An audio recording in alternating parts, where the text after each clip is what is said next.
పూర్తి వివరాలకు చదవండి రేపటి అక్షర శిల్పం దినపత్రికలో.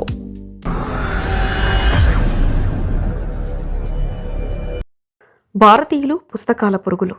సామాజిక మాధ్యమాలతో పాటు పుస్తక పఠనానికే ఆసక్తి. బుక్ రీడింగ్ను మర్చిపోని ఇండియన్స్.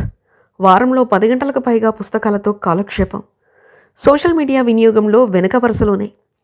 ఒకప్పుడు ఏదైనా సమాచారం కావాలంటే ఒకప్పుడు టక్కున గుర్తొచ్చేది గ్రంథాలయం. అందులో ఉన్న పుస్తకాలు కాలం స్మార్ట్గా మారిన నేపథ్యంలో ఇప్పుడు మునివేలని కదిలిస్తే చాలు సమస్త సమాచారం కళ్ళ ముందు కనిపిస్తుంది. ఇప్పుడు స్మార్ట్ ఫోన్లు, గూగుల్ తల్లులు, చాట్‌జీపీటీలు రాజ్యమేలుతున్నాయి. వీటిపైన జెన్జీలు అధిక సమయం కాలం గడుపుతున్నారనుకుంటే పప్పులో కాలేసినట్లే. ఈ ఆర్టిఫిషియల్ ఇంటెలిజెన్స్ ఏఐ కాలంలోనూ భారతీయులు మిగిలిన ప్రపంచంతో పోలిస్తే పుస్తకాల పురుగులు ఇంకా కొనసాగుతున్నారు. స్మార్ట్కు స్థానం కల్పిస్తూనే మన జీవితంలో పుస్తక పఠనం కూడా ఓ భాగమే అన్నట్లుగా జ్ఞాన సముపార్జనలో ముందు వరుసలో ఉన్నారు. ప్రపంచ దేశాల్లో సోషల్ మీడియా సామ్రాజ్యంలో గడుపుతున్న వారితో పోలిస్తే ఇండియన్ కాస్త వెనకంజలో ఉన్న బుక్ రీడింగ్లో మాత్రం టాప్లో ఉన్నారు. పొద్దున్నే లేచింది మొదలు నిద్రపోయే క్షణం ముందు వరకు కూడా గ్యాప్ ఇవ్వకుండా జనం చేసే పని ఏదైనా ఉందంటే అది స్మార్ట్ ఫోన్లకు అతుకుపోవడమే. అందులోనూ సోషల్ మీడియాలో విహరించడం అనేది జగమెరిగిన సత్యం. చిన్న పెద్ద తేడా లేకుండా అందరికీ అదే పనిగా మారిపోయింది. దాదాపు అన్ని దేశాల ప్రజలు సోషల్ మీడియా కాలంలోనే బతికిస్తున్నారు. ఒకప్పుడు ఖాళీ సమయాల్లో పుస్తక పఠనంతో కాలం గడిపేవారు. ఇప్పుడు ఆ పరిస్థితి ఎక్కడా కనిపించలేదు. పుస్తకాల ప్రపంచం నుంచి దూరంగా వచ్చేసిన జనం సోషల్ మీడియా మానియాలో మునిగి తేలుతున్న భారతీయులు మాత్రం ఆ రెండింటిని బ్యాలెన్స్ చేస్తున్నారు. ఊసుపోవడానికి, విజ్ఞానాన్ని సంపాదించుకోవడానికి, జీవితంలో ఉన్నత స్థాయికి చేరుకోవడానికి కూడా పుస్తకం మంచి నేస్తంగా దారి చూపుతుందన్న సూత్రాన్ని నమ్ముతున్న భారతీయులు తమ నిత్య జీవితంలో ఏదో ఒక సమయంలో బుక్ రీడింగ్ బెస్ట్ ఆప్షన్గా ఎంచుకుంటున్నారు. విజ్ఞాన సముపార్జన, ఆధునిక జీవన శైలిలో అనేక మార్పులు వచ్చినా ఇండియన్స్ మాత్రం బుక్ రీడింగ్కు కీలక ప్రాధాన్యత ఇస్తున్నారు. మిగిలిన దేశాల ప్రజలతో పోలిస్తే పుస్తక పఠనానికి ఎక్కువ సమయం గడుపుతున్న వారిలో భారతీయులు ముందు వరుసలో ఉన్నారు.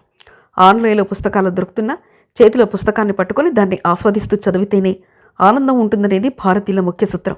అందుకే ప్రతిరోజు ఎంతో కొంత సమయాన్ని పుస్తకాలకు కేటాయిస్తున్నారు. రోజుకు 90 నిమిషాలకు పైగా పుస్తక పఠనం కోసం కేటాయిస్తున్నారు. టెక్ ప్రపంచంలో ముందు వరుసలో ఉన్న చైనా కూడా బుక్ రీడింగ్లో బెస్ట్గానే ఉంది.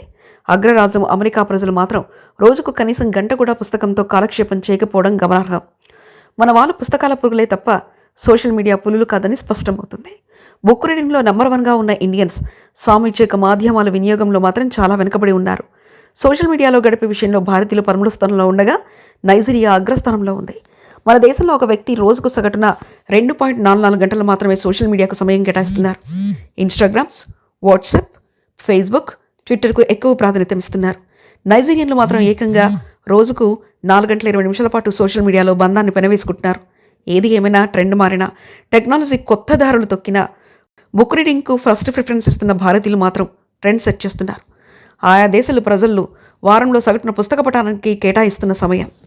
దేశం భారత్ కేటాయిస్తున్న సమయం 10.42, Thailand 9.24, China 8, Philippines 7.36, Egypt 7.30, Russia 7.06, Sweden 6.54, France 6.54, Hungary 6.48, Saudi Arabia 6.48, Hong Kong 6.42, Poland 6.30, Venezuela 6.24, South Africa 6.18, Australia 6.18, Indonesia 6. Social మీడియాలో ప్రతిరోజు గడుపుతున్న సమయం. దేశం కేటాయిస్తున్న సమయం. నైజీరియా 4.20 గంటలు, బ్రెజిల్ 3 గంటల 44, సౌత్ ఆఫ్రికా 3 గంటల 44, ఫిలిప్సన్ 3 గంటల 42, కొలంబియా 3 గంటల 35 నిమిషాలు, ఘనా 3.32 నిమిషాలు, కెన్యా 3.22 నిమిషాలు, అర్జెంటీనా 3.18, మెక్సికో 3 గంటల 17, ఇండోనేషియా 3 గంటల 07, యూఏఈ 2 గంటల 50 నిమిషాలు, టర్కీ 2.47, ఇండియా 2 గంటల 44, పోర్చుగల్ 2 గంటల 22, రష్యా 2 గంటల 17, యుఎస్ఏ 2 గంటల 11, స్వీడన్ 2 గంటల 8 నిమిషాలు, ఐర్లాండ్ 2 గంటల 2 నిమిషాలు, చైనా 2.1 నిమిషం. మరిన్ని కథనాల కోసం సబ్స్క్రైబ్ చేసుకోండి మీ అక్షర శిల్పం. పూర్తి వివరాలకు చదవండి రేపటి అక్షర శిల్పం దినపత్రికలో.